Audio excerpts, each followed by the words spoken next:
When some people think about rural America, they think about farms and ranches, bucolic small villages, big skies, and beautiful lakes. When other people think about rural, they think about the more difficult recent years of shuttered Main Street businesses, of white communities lamenting the loss of the next generation, of the opioid epidemic, lack of innovation and entrepreneurship, and the lack of real opportunity. And while there are elements to each of these that are true, it's not the complete picture. There are communities across the country doing incredible work to reinvent themselves. And for the good of our nation, we need to have a different economic future for rural America.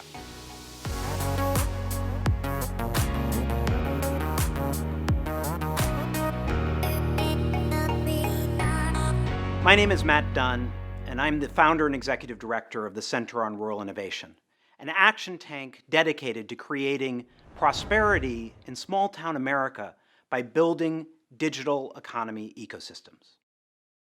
And while we're a national organization, we're based in Heartland, Vermont, my hometown. Heartland, Vermont is a community that was rooted in dairy and machine tool. And growing up here in the 70s and 80s, I understood how important those industries were to our culture. But our family watched as the number of dairy farms went from 20 to 4, and the machine tool industry is now a shadow of its former self. Many people ask me why it is that I'm so passionate about rural places, why I've dedicated my career to empowering smaller communities to be successful. And the answer I give, I don't think is the one that people usually expect, because the truth is, it was that my father died when I was in 8th grade. The town of Heartland, like many rural communities, wrapped their arms around our family. They made sure my brother and I had rides to practice and rehearsal. They encouraged me in pursuing theater and technology and politics. They made sure that I was able to go to the college of my dreams. They really provided the platform, the launching pad, for me to be able to have the career that I do today. When I graduated from college, I was elected to the state legislature by my hometown and joined a software company that was founded by 2 Dartmouth alums serving the commercial printing industry worldwide from Wilder, Vermont.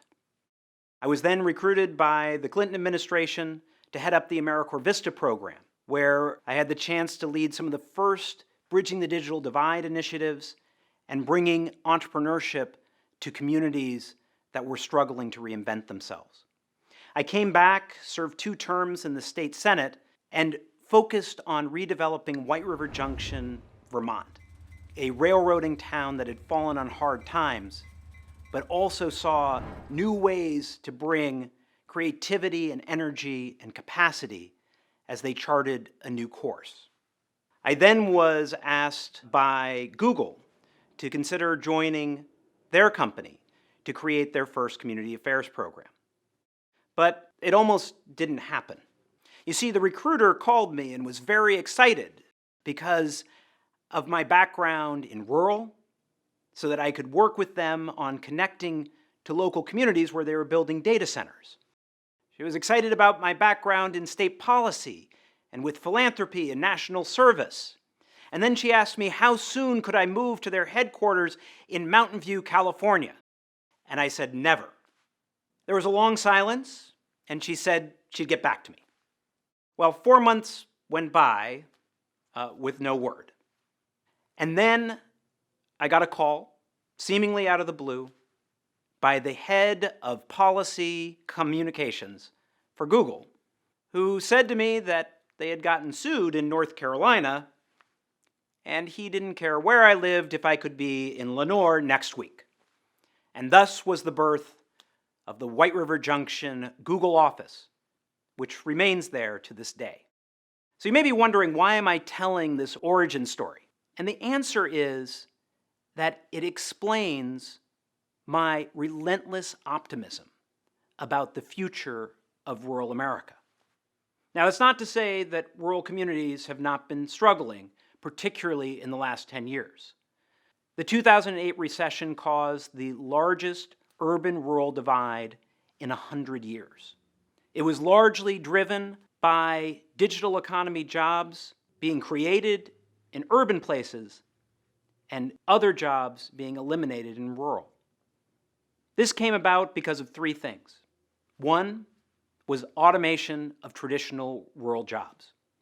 Two was globalization by policy and technology that allowed companies to look for lower-cost talent anywhere in the world, not just in lower-cost labor markets in rural America. And the third was the decline of entrepreneurship in rural communities for the 30 years that preceded the recession. So when the recession hit, automation accelerated, globalization accelerated, and there wasn't the farm team of companies to be able to come in behind those that naturally went away when an economic shock like that happened. As a result, the entire urban-rural divide can be explained by technology jobs being created in urban and being lost in rural. Today, 15% of the nation's workforce is in rural America, and yet only 5% of the tech jobs are there.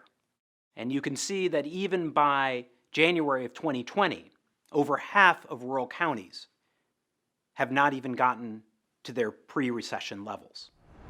So we started with a community called Springfield, Vermont, a place that had the highest per capita income in the state for over 40 years on the innovation around machine tool.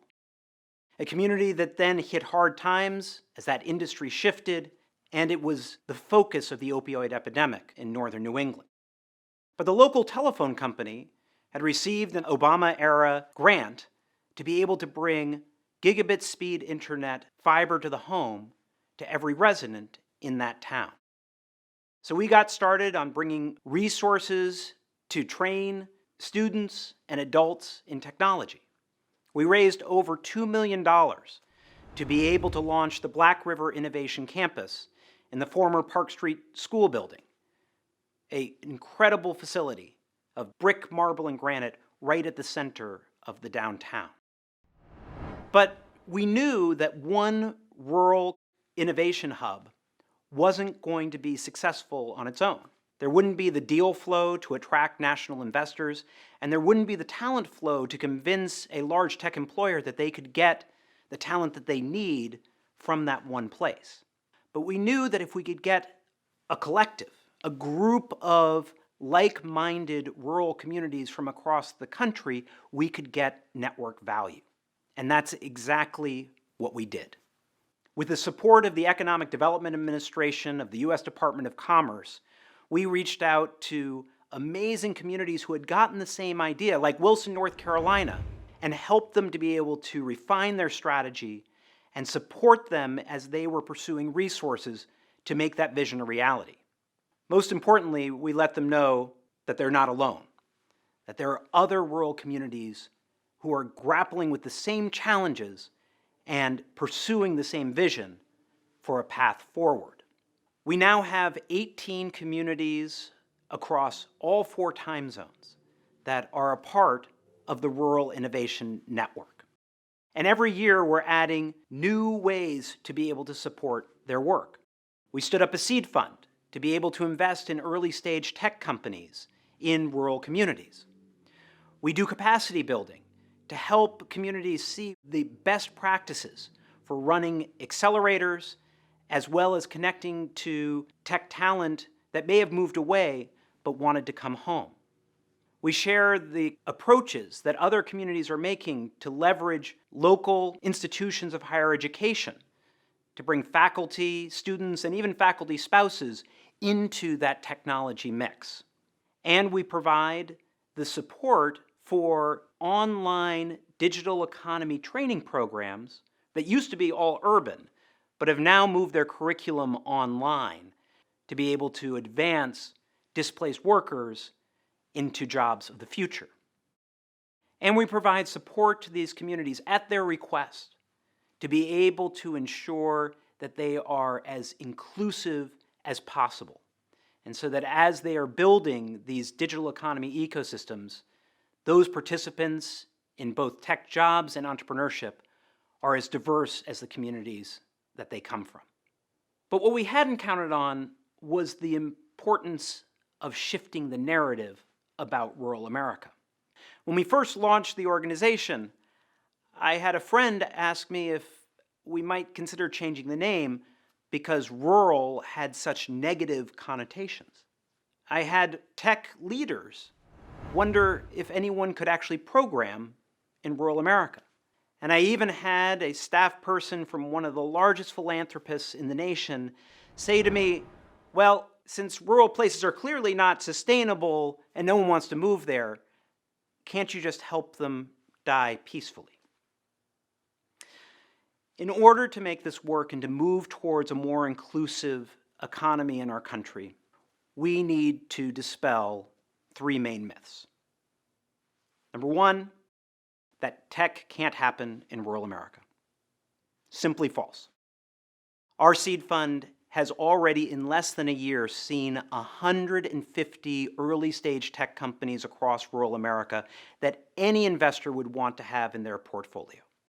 The second is that you can't do broadband in rural America.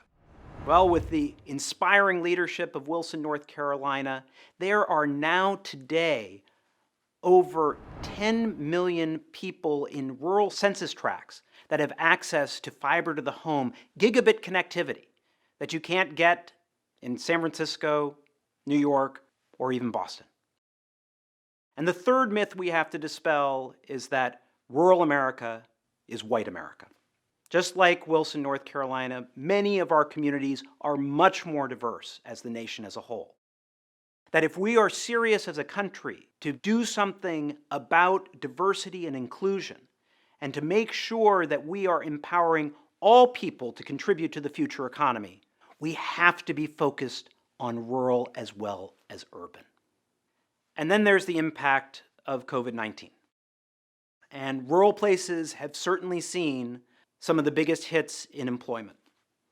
Traditional rural jobs are vulnerable to the automation that is coming with the pandemic, as once again, companies are looking for ways to cut costs, but also are looking for ways to reduce the chance of infection by person-to-person contact. But there is a silver lining. We are seeing tech workers migrate to more rural areas to get out of the densely populated cities. We are seeing big companies like Zillow and Microsoft talk about making permanent the ability to work for their companies remotely and from anywhere. And we're seeing tech investors looking beyond their usual 15-minute drive time where they could take a pitch from someone over a cup of coffee, and are seeing that there are companies and innovators all across the country ready to grow and change markets. Rural America is having a moment. And the question is, will we seize it to create a more equitable and inclusive economy in our nation moving forward? Communities like Wilson, North Carolina, and Pikeville, Kentucky, and Cape Girardeau, Missouri, and Springfield, Vermont, are pioneering new ways to build an economy for their community, just like they pioneered 100 years ago. With their leadership, I am confident we can build, with relentless optimism, a future for rural America.